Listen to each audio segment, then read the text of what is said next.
Mac Miller, born Malcolm McCormick, was one of the most beloved and introspective voices in hip-hop. He started out in Pittsburgh's indie rap scene, quickly gaining a cult following through mixtapes like Kids and Best Day Ever.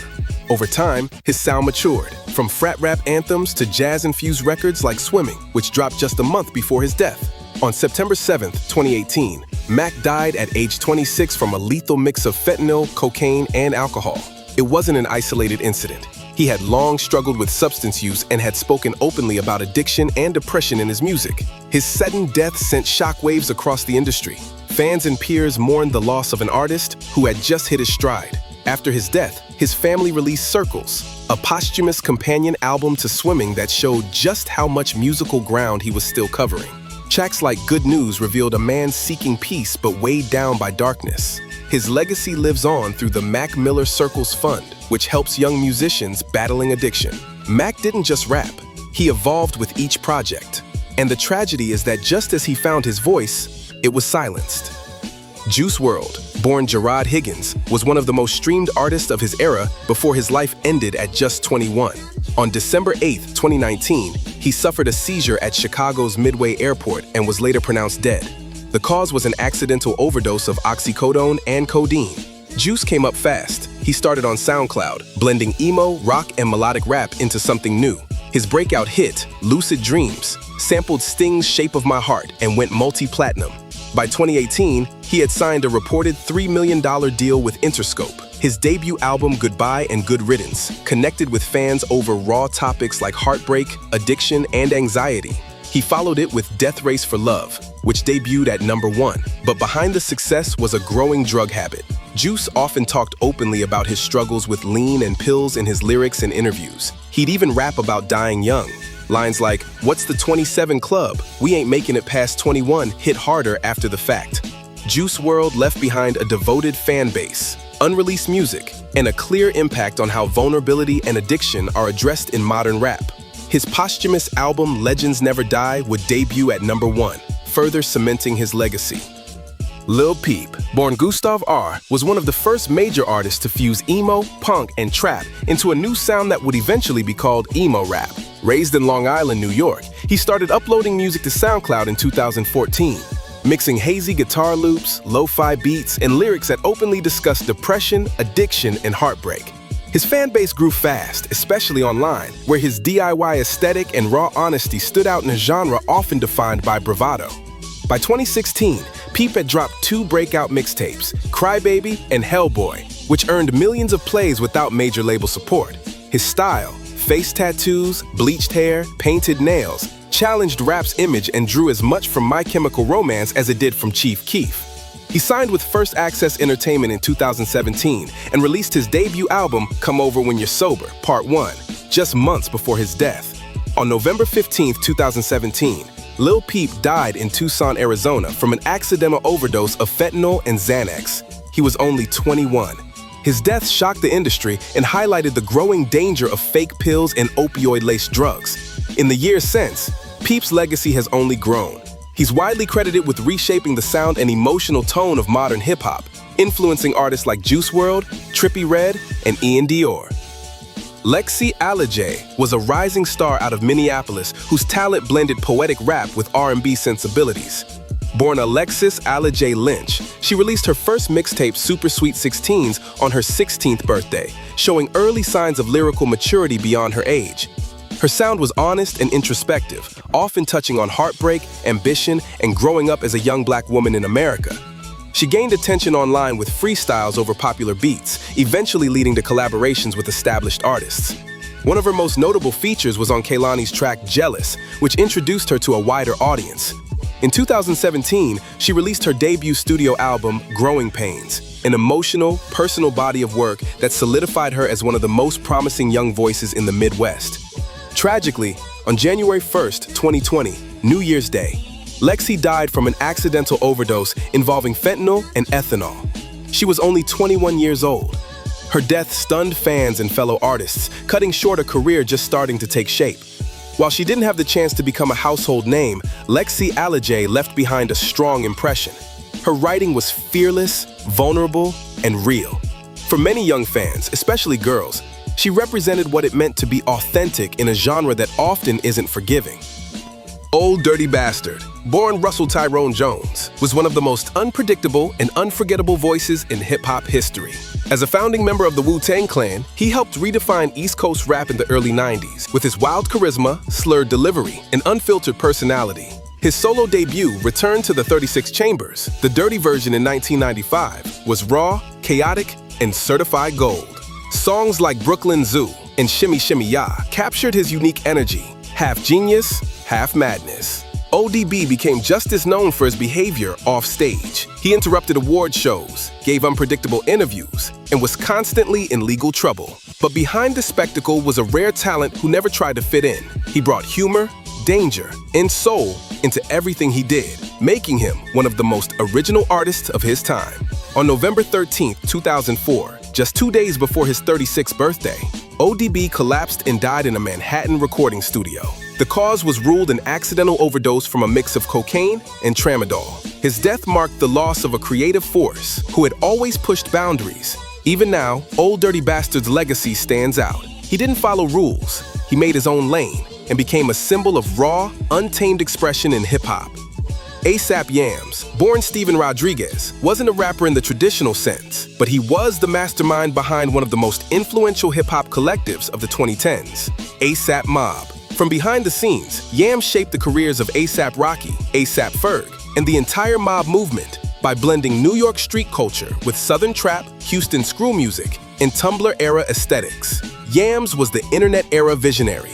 He ran blogs, studied rap history obsessively, and knew how to build hype and culture around artists. When ASAP Rocky exploded with Live Love ASAP in 2011, Yams' influence was all over it, from the beats to the branding. He helped turn Rocky into a global star and built ASAP Mob into a style-forward, genre-blending force in rap. But while Yams was building an empire, he was also battling addiction. On January 18, 2015, he was found unresponsive in his Brooklyn apartment and later died of an accidental overdose caused by acute mixed drug intoxication. He was 26. Yams' death shook the rap world. For many, he represented a new kind of mogul, young, culturally savvy, and deeply tapped into what was next. Without Yams, there's no ASAP as we know it. His eye for talent and culture helped shape the sound of a generation. Chad Butler, known as Pimp C, was one half of the iconic Southern rap duo UGK, Underground Kings, alongside Bun B. Born and raised in Port Arthur, Texas, Pimp C helped define Southern rap's identity in the 90s and 2000s. His drawl, swagger, and sharp production style gave UGK its signature sound, mixing bluesy soul with hard-hitting street talk. UGK gained national attention with songs like Pocket Full of Stones and One Day, but it was their collaborations that pushed them into the spotlight, especially their verses on Jay-Z's Big Pimpin' and 3 6 Mafia's Sippin' on Some Syrup. Pimp C's presence on a track made it unforgettable. He was bold, opinionated, and never shy about calling out industry politics or regional bias. Despite his success, Pimp C's life was often turbulent. He served prison time in the early 2000s, but came back strong, releasing Pimpilation in 2006. The album debuted at number 3 on the Billboard 200 and reminded everyone he hadn't lost a step. On December 4, 2007, Pimp C was found dead in his hotel room in Los Angeles. The cause was an overdose of codeine mixed with a pre-existing condition, sleep apnea. He was 33 years old. His death hit the South hard. He wasn't just a rapper, he was a cultural pillar. Chris Kelly, best known as Mac Daddy from the 90s duo Criss Cross, was a teenage rap star who helped define a generation. Alongside his partner Chris Daddy Mac Smith, Kelly rose to fame with the 1992 smash hit Jump, which topped charts around the world and made their debut album Totally Crossed Out a multi-platinum success. Discovered by Jermaine Dupri, Criss Cross was known not just for their music, but also for their style, famously wearing their clothes backward. Despite the huge early success, Criss Cross couldn't sustain the momentum into adulthood. While they released a few more albums, their mainstream popularity faded by the late 90s. Still, the duo remained a nostalgic staple of the golden era of early 90s hip-hop. In April 2013, Chris Kelly was found unresponsive in his Atlanta home and was later pronounced dead at the hospital. A toxicology report confirmed he died of a drug overdose caused by a mix of heroin and cocaine. He was 34. His passing served as a tragic reminder of how fame at a young age doesn't always come with guidance or stability. Though his career was short-lived, Chris Mac Daddy Kelly remains etched in pop culture as a key figure in early 90s rap history. Michael Larson, known as Eyedea, was a Minnesota-born rapper best remembered for his sharp lyricism, emotional honesty, and freestyle mastery. He came up in the underground scene, winning national freestyle battles in the early 2000s and earning respect as both a solo artist and half of the duo Eyedea and Abilities. Their music stood out for its philosophical depth, often blending poetry, self-reflection, and abstract storytelling.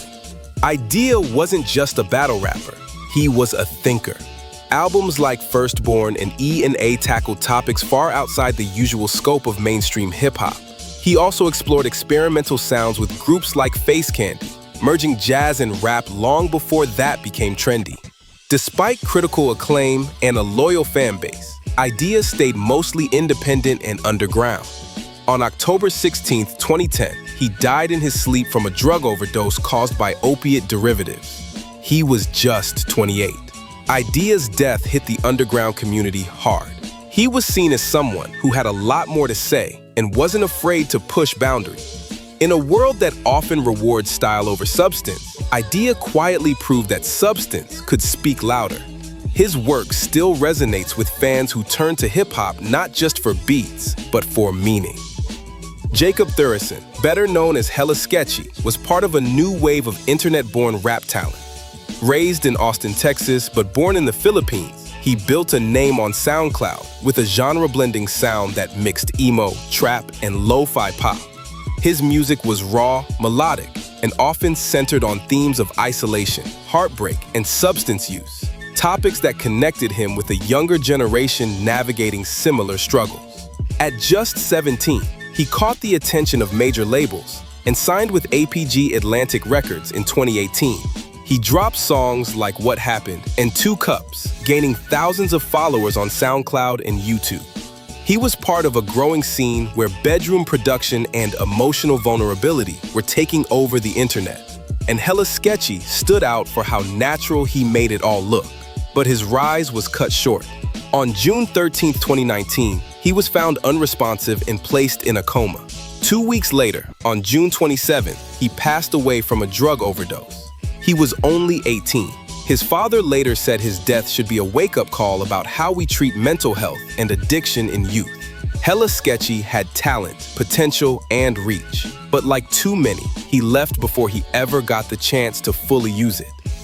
Titus Glover, better known as Baatin, was a founding member of the Detroit rap group Slum Village, alongside J Dilla and T3. Known for his abstract lyricism and spiritual themes, Baatin helped shape the group's soulful, off-kilter sound that influenced an entire wave of underground hip-hop in the 2000s. Baatin's contributions to albums like Fantastic Volume 2 and Trinity made Slum Village a critical success. But behind the scenes, he struggled with mental health issues and addiction. He left the group in the mid-2000s due to his health, but returned briefly before his death. On July 31, 2009, Baatin was found dead in his Detroit home. He was 35. An initial report suggested possible foul play, but the Wayne County Medical Examiner later ruled his death accidental, caused by cocaine toxicity. His passing was a major loss for Detroit's underground scene. While J Dilla had passed just 3 years earlier, Baatin's death underscored how much pain and instability the group had endured. Despite this, Slum Village continued to honor both members' legacies through new music. Baatin's voice, strange, spiritual, and unique, remains a key part of Slum Village's legacy in Detroit's hip-hop history. His death added to the long list of artists whose struggles behind the mic were as real as the verses they wrote. Robert Earl Davis Jr., better known as DJ Screw, was a pioneer of Houston's hip-hop sound and the inventor of the chopped and screwed technique. His slowed-down, syrupy remix style became a defining sound of the South, especially in Texas. Through hundreds of mixtapes and local collaborations, Screw helped spotlight regional artists like Lil Keke, Big Pokey, Fat Pat, and the Screwed Up Click. In the late 90s, DJ Screw's underground tapes gained cult status, even outside Texas. His 1999 album, 3 in the Morning, introduced his remix style to national listeners, and he was beginning to gain broader industry attention. However, his heavy use of codeine-laced cough syrup, popularized in Houston's scene, was taking a toll. On November 16, 2000, DJ Screw was found dead in his Houston recording studio at just 29 years old. The cause of death was ruled an overdose of codeine along with Valium and PCP. His death sent shockwaves through Southern hip-hop and shed light on the dangers of lean culture, which had been glorified in the music. Despite his short life, DJ Screw's legacy is massive. His chopped and screwed style remains a staple in Southern rap, and his influence can be heard in the work of artists like Travis Scott, A$AP Rocky, and Drake. Every rappers who died from drug overdoses explained in X minutes. DMX, born Earl Simmons, was one of the most iconic and raw voices in hip-hop. He rose to fame in the late 1990s with the release of his debut album, It's Dark and Hell is Hot, which debuted at #1 on the Billboard 200 and went multi-platinum. Known for his aggressive delivery, gritty lyrics, and signature barking ad-libs, DMX stood out in an era filled with polished rap stars. He followed his debut with a streak of #1 albums, including Flesh of My Flesh, Blood of My Blood, and then there was X, and The Great Depression, making him one of the few rappers to dominate the charts so consistently.